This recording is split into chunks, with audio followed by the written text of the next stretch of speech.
Ne aflăm în județul Giurgiu, unde Simtel a finalizat un proiect de mare anvergură. Reconversia ecologică a unei foste gropi de cenușă într-un parc fotovoltaic de înaltă performanță. Proiectul demonstrează cum un teren dezafectat, cu impact negativ asupra mediului, poate fi transformat într-un activ strategic pentru producția de energie curată.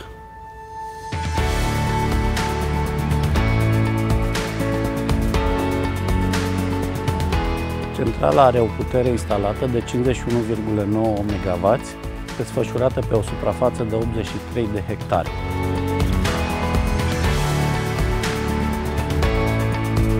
Pentru construcția centralei au fost folosite echipamente de ultimă generație.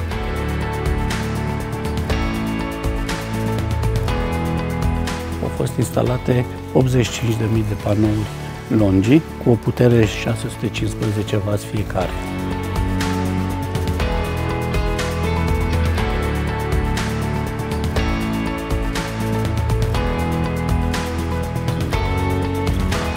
Sistemul este operat de 170 de invertoare inteligente Huawei, dotate cu tehnologie ce permite optimizarea continuă a producției și mentenanță predictivă.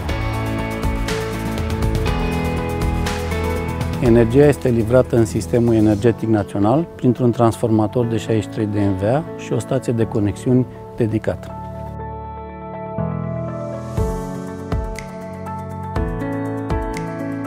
Centrala va produce aproximativ 76.300 MWh anual.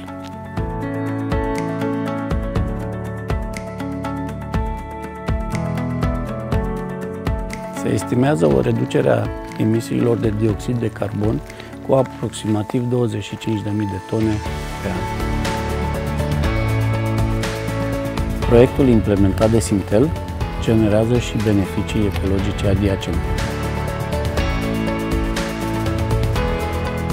Suprafața parcului permite dezvoltarea florei spontane, creând condiții propice pentru ecosistemele locale. Acest proiect reprezintă un model de bune practici în transformarea siturilor industriale dezafectate din România în active valoroase pentru un viitor energetic sustenabil.